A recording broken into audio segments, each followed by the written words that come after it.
प्रिय विद्यार्थियों, पिछली कक्षा में हम अभिधामूला व्यंजना पढ़ रहे थे और हमने उसमें पढ़ा था कि बहुत सारे अर्थों वाला शब्द जब प्रयोग होता है तो उसके बहुत सारे अर्थों में से संयोग आदि के द्वारा एक अर्थ का नियंत्रण हो जाता है और उसके बाद जो दूसरा अर्थ आता है नियंत्रित अर्थ के अतिरिक्त वो अभिधामूला व्यंजना से आता है।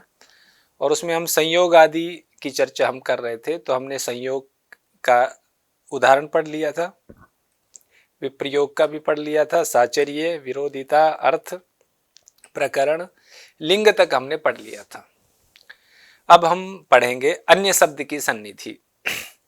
और अन्य शब्द की सन्निधि में इन्होंने उदाहरण दिया है देवः पुरारी।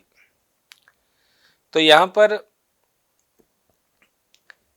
देव शब्द जो है वो, जैसे कि हमने पहले भी पढ़ा था, वो अनेक अर्थों का वाचक है, लेकिन देव शब्द की सन्निधि के कारण यहाँ जो पुरारी जो शब्द है वो शिव का ही बोध कराता है। तो कहने का तात्पर्य क्या हो गया कि पुरारी शब्द जो है उसके अनेक अर्थ होते हैं। पुर कहते हैं नगर को, अरि मतलब शत्रु, तो नगर का शत्रु। लेकिन वहां पर देव जो शब्द है, तो देव शब्द के सन्निधि के कारण यहाँ जो पुरारी शब्द है वो शिव का ही बोध कराएगा। तो इस प्रकार से अन्य शब्द की सन्निधि के कारण भी अनेकार्थक शब्द जो है वो एक अर्थ में नियंत्रित हो जाता है। उसके बाद अगला उदाहरण है सामर्थ्य का। जैसे मधुना मत्तः पिक। पिक कहते हैं कोयल को, कोयल मधु से मत वाली है। अब आप देखेंगे कि मधु जो शब्द है, मधु के बहुत सारे अर्थ होते हैं। मधु का अर्थ मीठा भी होता है, मधु का अर्थ शहद भी होता है, मधु का अर्थ शराब भी होता है, मधु का अर्थ वसंत भी होता है, अनेक अर्थ होते हैं मधु का। लेकिन यहाँ पर मधु का अर्थ मधु के बहुत सारे अर्थों में हम कोयल को मतवाला करने का जो सामर्थ्य है वो केवल वसंत में है, इसलिए हम यहाँ मधु का अर्थ वसंत ही लेंगे। अगला उदाहरण है औचिती का। जैसे औचिती का अर्थ यहाँ पर सामुख्य से है, अनुकूलता से है। तो जैसे एक एग्जाम्पल दिया, पातु वो दयिता मुखम, वह आपका दयिता मुखम पातु, प्रेमिका का मुख रक्षा करे। प्रेमिका का मुख आपकी रक्षा करे। तो प्रेमिका का मुख किस प्रकार से रक्षा करेगा? तो यहाँ पर अनुकूलता से संबंध है, अर्थात यहाँ जो मुख जो शब्द है वो अनुकूलता का बोध कराता है और वहाँ पर अनुकूलता के कारण यहाँ जो सामुख्य अर्थ है वो यहाँ पर आ जाएगा अनेक सारे अर्थों, बहुत सारे अर्थों में से। उसके बाद देश का उदाहरण है। देश में, देश का मतलब यहाँ पर कोई भारत अमेरिका नहीं है। देश का मतलब यहाँ पर स्थान विशेष का वाचक है। जैसे विभाति गगने चंद्रः, चंद्रमा जो है, चंद्र जो है वो आकाश में सुशोभित होता है। अब चंद्र शब्द के भी बहुत सारे अर्थ होते हैं, लेकिन क्योंकि आकाश स्थान विशेष में जो सुशोभित होने वाला है वो केवल चंद्रमा ही हो सकता है, तो यहाँ पर चंद्र का अर्थ हम शशि लेंगे, इति चंद्र शशि। उसके बाद काल का है, तो काल का मतलब समय का वाचक है। जैसे निशि चित्र भानु। अब यह चित्र भानु के भी कई अर्थ होते हैं, लेकिन जब आप रात्रि में चित्र भानु जब आप कहते हैं तो चित्र भानु का अर्थ सूर्य भी होता है, चित्र भानु का अर्थ अग्नि भी होता है। लेकिन जब रात्रि की बात कर रहे हैं तो रात्रि में सूर्य नहीं होगा, तो इसका मतलब चित्र भानु वहां पर अग्नि का ही बोध कराएगा। इसलिए यहाँ पर काल के कारण यहाँ पर हम चित्र भानु का अर्थ अग्नि ही लेंगे।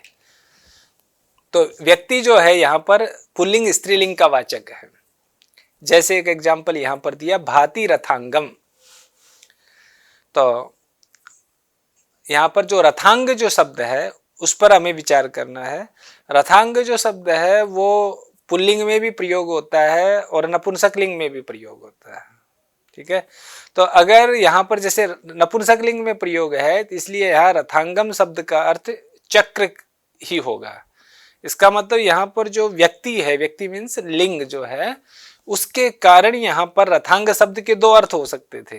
रथांग का अर्थ चक्र भी हो सकता था, रथांग का अर्थ चक्रवाक भी हो सकता था, लेकिन क्योंकि यहाँ पर व्यक्ति अनेक अर्थों में से एक अर्थ का निर्धारण कर रहा है और इसलिए यहाँ रथांगम शब्द का प्रयोग है, नपुंसकलिंग शब्द का प्रयोग है, इसलिए यहाँ पर रथांग का अर्थ हम चक्र ही लेंगे, चक्रवाक नहीं लेंगे।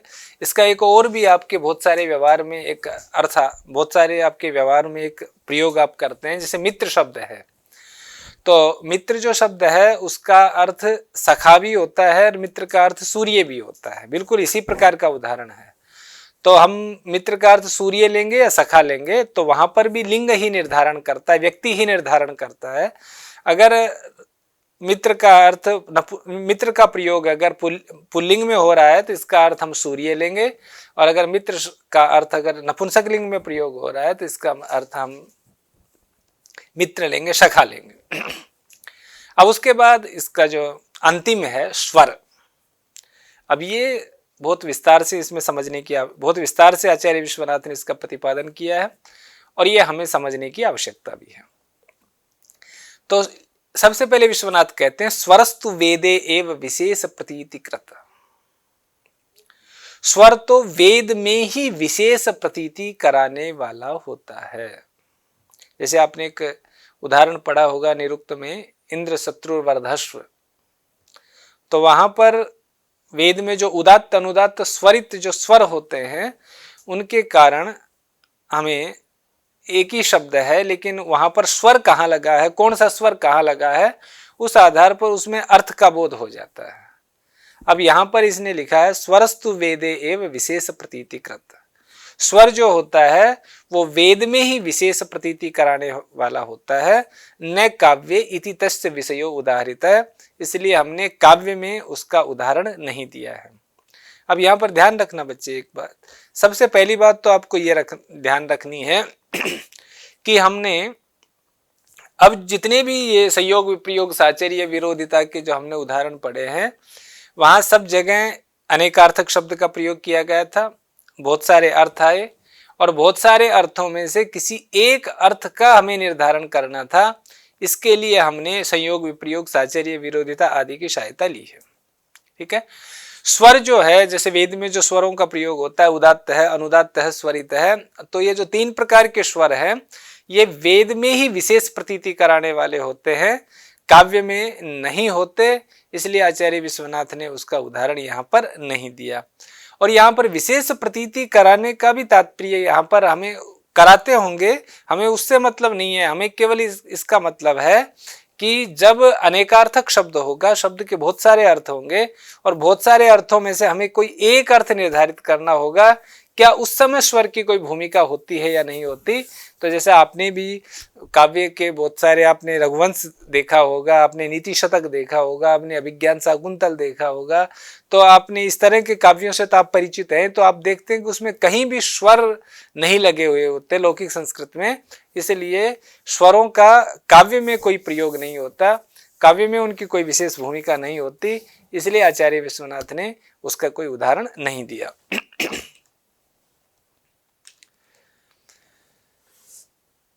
अब यहां पर आचार्य विश्वनाथ कहता है कि इदम च के अपि असहमाना आहु। अब इस बात को कुछ लोग सहन नहीं करते हैं, कुछ लोग जो हैं वो इस बात को सहन नहीं करते हैं, और वो क्या कहते हैं, स्वरो अपि काक्वादि रूप है काव्य विशेष प्रतीतिकृत एव। स्वर भी काकु आदि के रूप में काव्य में विशेष प्रतीति कराने वाला होता है। अब सबसे पहले तो बच्चे ये ध्यान देना है कि काकु क्या होता है। संभवतः आपके लिए पहली बार ये शब्द आया होगा। काकु जो है उसके बारे में हम आगे भी पढ़ेंगे आर्थी व्यंजना में। काकु एक तरह से ध्वनि का विकार है। जब हम ध्वनि को बदल करके जब किसी वाक्य को बोलते हैं तो कई बार ध्वनि के बदल देने से वाक्य का अर्थ बदल जाता है। जैसे फॉर एग्जाम्पल आप कहते हो कि वह शाम को आएगा, वह कल आएगा, ठीक है, तो वह कल आएगा, ये जब आप वाक्य बोलते हो तो इसका मतलब क्या है कि आपने एक इंफॉर्मेशन दी है, एक इंफॉर्मेटिव वाक्य है वो, कि वह कल आएगा। और इसी वाक्य को जब आप ध्वनि को चेंज करके बोलते हो वह कल आएगा, इसका मतलब क्या है कि आपको डाउट है, आपको संदेह है उसके आगमन पर कि वो कल आएगा। तो कहने का मतलब है कि वह कल आएगा, वह कल आएगा, ये एक ही वाक्य को जब आपने दो प्रकार से बोला तो आपने देखा कि उससे अर्थ परिवर्तन हो गया। ठीक है, तो इसी बात को कोई आधार बना करके कह रहा है कि स्वर जो होता है वो काकू आदि के रूप में काव्य में विशेष प्रतीति कराने वाला होता है। ठीक है, अब यहां पर ध्यान रखना है कि हम बात कर रहे थे कि काव्य में जब अनेकार्थक शब्द हो उनमें से किसी एक अर्थ का निर्धारण करना है तो उनमें संयोग विप्रयोग साहचर्य आदि की क्या भूमिका है। ठीक है, तो जो भी व्यक्ति यहां पर ऑब्जेक्शन कर रहा है वो व्यक्ति इस बात को समझ नहीं पा रहा। वो क्या कह रहा है कि स्वरो अपि काकु आदि रूपे काव्य विशेष प्रतीति कृतेव है।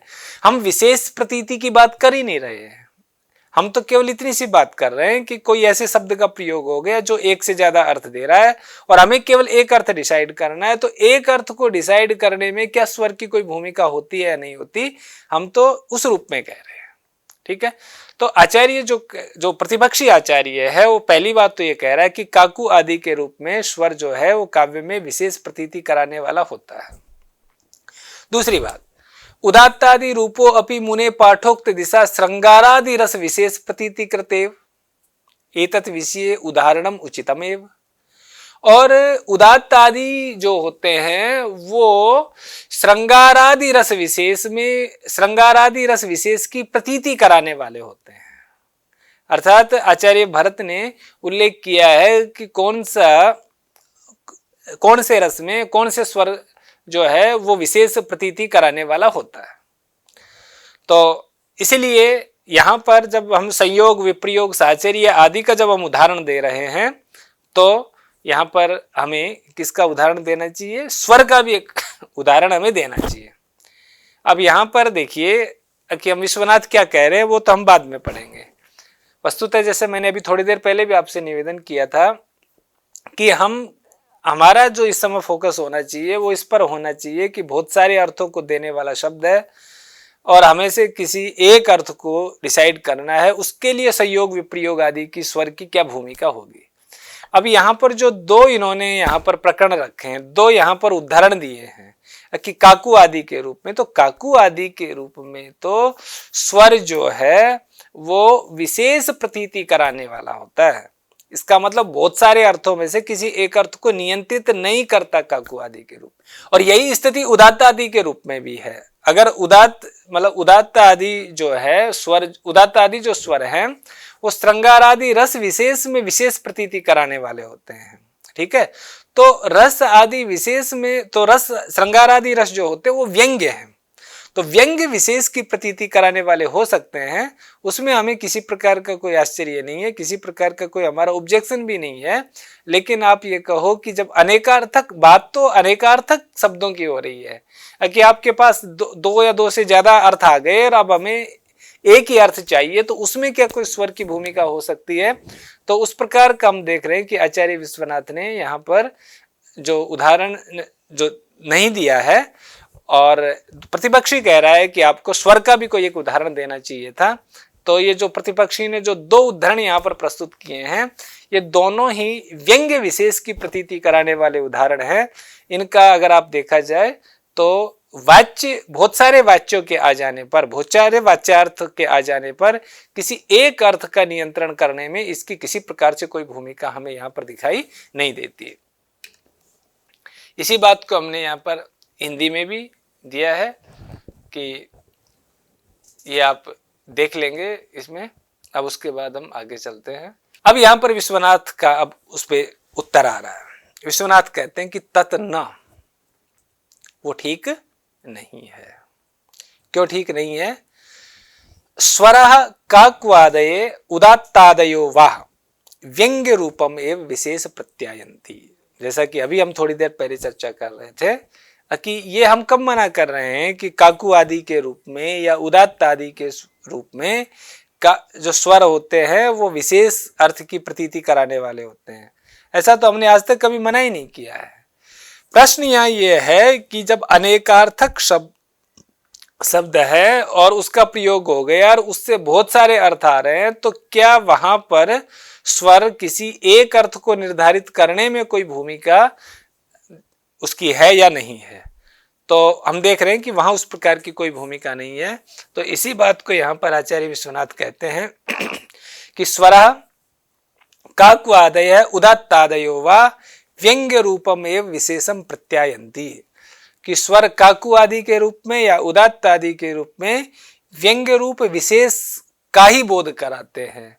न खलु प्रकृतोक्तम अनेकार्थ शब्दस्य एकार्थ नियंत्रण रूपम, न कि जो यहाँ पर प्रकृति में जो चल रहा है, प्रकृति में जो यहाँ पर विषय चल रहा है, प्रकृति में जो प्रसंग चल रहा है, इस समय जो जिसकी हम चर्चा कर रहे हैं कि अनेकार्थक शब्द में से एक अर्थ में नियंत्रण करना हो, तो उसमें हम देख पा रहे हैं कि स्वर की कोई किसी प्रकार की भूमिका नहीं है।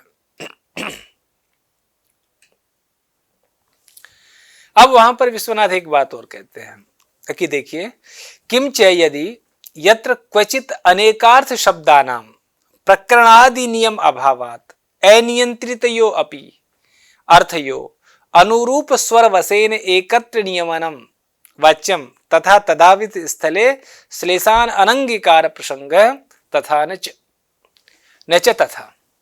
अब यहां पर विश्वनाथ इस बात को और अधिक स्पष्ट करने के लिए कहते हैं कि मान लो यदि कहीं पर अनेकार्थ शब्दानाम,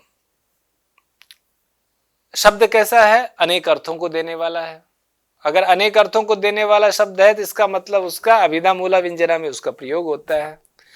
प्रकरण आदि नियम अभावात, और प्रकरण आदि वहां पर नियम कोई का अभाव है, अर्थात प्रकरण आदि नियम कोई उसमें लग नहीं रहा है, संयोग आदि नियम उसमें कहीं लग नहीं रहा है। और अनियंत्रित तयो अपि अर्थयो, और अर्थ कैसा है? अभी तक अनियंत्रित है, अर्थ का नियंत्रण नहीं हो पाया। ठीक है, कहने का मतलब क्या है कि जैसे मैंने आपको प्रारंभ में भी, पिछली कक्षा में भी एक आपको मैंने उदाहरण दिया था कि कोई कहता है कि सैंधव मान है। अब सैंधव मान है और हमने पूछा कि भाई बताओ प्रकरण क्या है, कि वो भोजन के समय सैंधव मंगा रहा है, सैंधव का अर्थ नमक भी होता है और घोड़ा भी होता है, या वो यात्रा के समय घोड़ा मंगा रहा है। हम कहते हैं भी पता नहीं कब मंगा रहा है, उसने तो कहा है, फोन पे कहा है कि सैंधव मान है, अब हम क्या करें? तो उस प्रकार की कई बार कंडीशन हो जाए कि अनेकार्थक शब्द है, बहुत सारे अर्थ उसके आ भी गए अभिधा से, और अब हमें प्रकरण आदि का नियम नहीं पता है। प्रकरण आदि के नियम के अभाव से जो अर्थ अभी तक अनियंत्रित है, अर्थात अर्थ जो है वो किसी एक अर्थ में नियंत्रित नहीं हुआ, तो वहां पर तयो अपि अर्थयो अनुरूप स्वर वसेन एकत्र नियमनम वाच्यम, अगर अनुरूप स्वर के कारण एक अर्थ में अगर नियमन उसका हो जाए तो वहां पर क्या हो जाएगा? श्लेष अनंगीकार प्रसंग है, फिर तो वहां पर श्लेष को स्वीकार नहीं किया जाएगा, परंतु ऐसा नहीं होता। ठीक है, ये जो है यहाँ पर संस्कृत कुछ कठिन हो गई है, एक बार आप फिर इसको देख सकते हैं कि यदि च किम च यदि यत्र क्वचित अनेकार्थ शब्दानाम, अगर कहीं पर अनेकार्थक शब्द हैं और प्रकरणादि नियम अभावात प्रकरणादि के नियम के अभाव से अनियंत्रित यो अपि अर्थयो, अर्थ अगर नियंत्रित ना हो और वहां पर अनुरूप स्वर वसेन, अगर उसके अनुरूप कोई स्वर है, तो कुल मिलाकर के आपने ऐसे शब्द का प्रयोग कर दिया जिसका एक से ज्यादा अर्थ आ रहे हैं, किसी ऐसे शब्द का प्रयोग हो गया, आपने किसी ऐसे शब्द का प्रयोग कर दिया जिसके अनेक अर्थ हैं और अनेक अर्थों में से किसी एक अर्थ का नियंत्रण प्रकरण आदि के द्वारा हो नहीं रहा, अर्थ अभी कैसा है? अनियंत्रित अर्थ है, और वहां पर कोई अनुरूप स्वर है, उसके कारण अगर नियमन हो जाने लगे, तब भी अगर नियमन हो जाए तो इसका मतलब वहां पर श्लेष का प्रसंग नहीं होगा, श्लेष को स्वीकार नहीं किया जाएगा, क्योंकि श्लिष्ट जो पद हैं और श्लिष्ट जो पद होते हैं वहां पर भी आप जानते हैं कि एक शब्द में एक शब्द के अनेक अर्थ होते हैं। तो अगर ऐसी स्थिति बन जाएगी फिर तो श्लेष जो है उसका प्रसंग ही समाप्त हो जाएगा, पर आचार्य कहते हैं ऐसी बात नहीं है। जैसे कि आप इसका हिंदी भी एक बार देख लीजिए। यदि जहां पर प्रकरण आदि का नियम न रहने पर भी कहीं अनेकार्थक शब्दों के दो या दो से अधिक अर्थ अनियंत्रित रूप से वाच्य रूप में प्रकट होते हैं, वहां अनुरूप स्वर के कारण यदि एक ही अर्थ की उपस्थिति मानी जाएगी तो उस प्रकार के स्थलों में श्लेष को स्वीकार न करने का प्रसंग उपस्थित हो जाएगा, परंतु ऐसा नहीं होता है। अर्थात हम श्लेष को स्वीकार करते हैं। सभी काव्य शास्त्रियों ने श्लेष को एक अलंकार के रूप में स्वीकार किया है। अतः एव आहु श्लेष निरूपण प्रस्तावे। इसलिए जहां पर श्लेष निरूपण का जो प्रस्ताव होता है वहां पर कहा भी गया है काव्य मार्गे स्वरो न गण्यते इति नया है। अर्थात जहां पर काव्य की चर्चा होती है वहां पर स्वर की गणना नहीं होती। इति अलम उपजीव्यानाम मान्यानाम व्याख्यानेक्षु कटाक्ष निक्षेपेण। इसलिए जो हमारे उपजीव्य आचार्य हैं, जो हमारे मान्य आचार्य हैं, उपजीव्य का मतलब जो हमारे विचारधारा के, जो हमारे सिद्धांतों के मूल प्रवर्तक है, आचार्य भरत इत्यादि, आचार्य आनंद, क्योंकि ये विश्वनाथ जो हैं वो रसवादी आचार्य है, तो आचार्य आनंदवर्धन इत्यादि जो रसवादी या ध्वनिवादी जो आचार्य हैं वो इनके उपजीव्य आचार्य हैं, मान्य आचार्य हैं। तो उनके व्याख्यानों में किसी प्रकार का कटाक्ष हमें नहीं करना चाहिए। तो अतः कुल मिलाकर के जो यहाँ पर जो ऑब्जेक्शन किया गया था वो ऑब्जेक्शन ये था कि अनेकार्थक शब्द है, अनेकार्थक शब्द की अनेक अर्थ उपस्थित हो गए। अब वहां पर अभिधा से तो बहुत सारे अर्थ आ गए। अब अभिधा से अनेक अर्थ उपस्थित होने की स्थिति में अगर आपने वहां पर संयोग, विप्रयोग, साचर्य आदि के कारण तो आप किसी एक अर्थ का नियंत्रित कर लेते हैं, ठीक है। उसके बाद जो अन्य अर्थ आता है वो अभिधा मूला व्यंजना से आता है।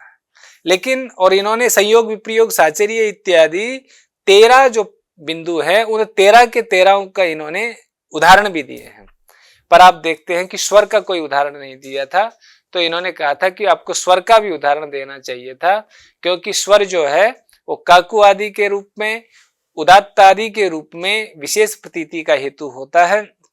तो आचार्य विश्वनाथ कहते हैं कि नहीं होता, विशेष प्रतीति का हेतु तो होता है लेकिन वो व्यंग्य रूप विशेष प्रतीति का हेतु होता है। हमारी जो यहाँ पर जो चर्चा चल रही है वो केवल अनेकार्थक शब्दों में से एक अर्थ को नियंत्रित करने की चल रही है। दूसरी बात, अगर बाई चांस कभी ऐसा दिख जाए आपको कि जहां पर संयोग विप्रयोग के कारण, प्रकरण आदि के कारण अनेकार्थक शब्दों के अनेक अर्थों में से किसी एक अर्थ का नियंत्रण ना हो पाए और वहां पर किसी अनुरूप स्वर के कारण अगर एक अर्थ में नियंत्रित हो जाता है तो भी ऐसा मानने लग गए तो वहां पर क्या हो जाएगा, श्लेष की सत्ता समाप्त हो जाएगी। इसलिए ऐसा नहीं होता। तो कुल मिलाकर के जहां पर श्लेष के निरूपण का प्रस्ताव हमारे उपजीव्य काव्य शास्त्रीय ग्रंथों में उपलब्ध है, वहां पर भी यही बात कही गई है कि काव्य मार्गे स्वरो न गण्यते। जहां पर काव्य का जो मार्ग होता है उसमें स्वर की चर्चा नहीं की जाती, ये कहने का अभिप्राय है। अब वहां पर आपने देखा था कि संयोगो विप्रयोगश्च साचर्यम विरोधिता, देखो वो जहां पर हमने श्लोक पढ़ा था वहां पर संयोगो विप्रयोगश्च साचर्यम विरोधिता, ये जो हमने पढ़ा था। तो लास्ट में फिर उसके बाद सेकंड, अर्थ प्रकरणम लिंगम शब्दस्य अन्य से सन्निधि सामर्थ्यम ओचिति देश कालो व्यक्ति स्वरादय शब्दार्थस्य अनवच्छेदे विशेष स्मृति हेतवे। ये जब हमने पढ़ा था तो आप देखेंगे कि यहाँ पर स्वर के साथ आदि शब्द का प्रयोग किया गया था। तो कहते हैं कि यहाँ पर आदि में क्या लेंगे, यहाँ पर एक प्रश्न है कि हमें आदि में यहाँ पर क्या लेना चाहिए। तो इसके उत्तर में आचार्य विश्वनाथ ने अब यहाँ पर आदि शब्द को कहा है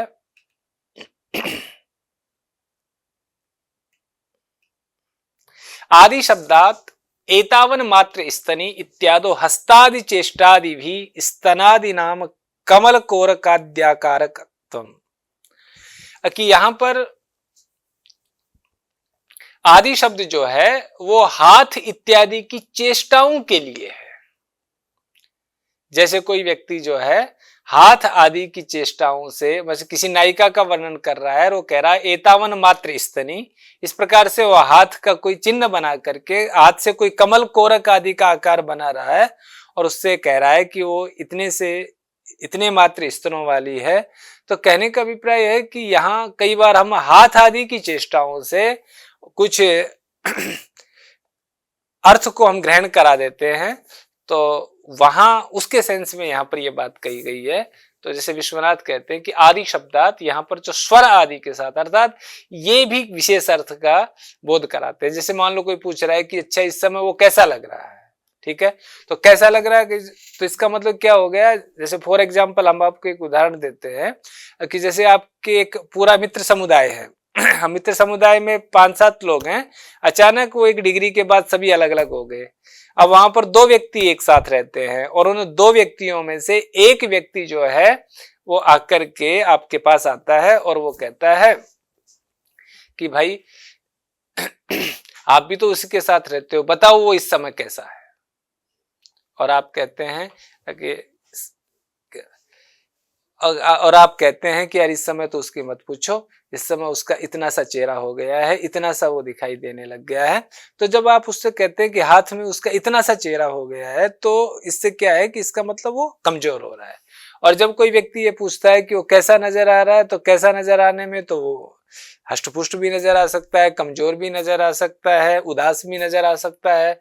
तो इस प्रकार से जब हम उसकी कल्पना करते हैं तो बहुत सारी कल्पनाओं में जब हम एक अर्थ को देते हैं तो उस सेंस में भी यहाँ आदि शब्द आया है। और आदि से यहाँ पर हाथ इत्यादि की चेष्टाओं से जब हम कुछ एक विशेष आकृति जब हम बनाते हैं, उसके सेंस में यहाँ पर ये लिया गया है।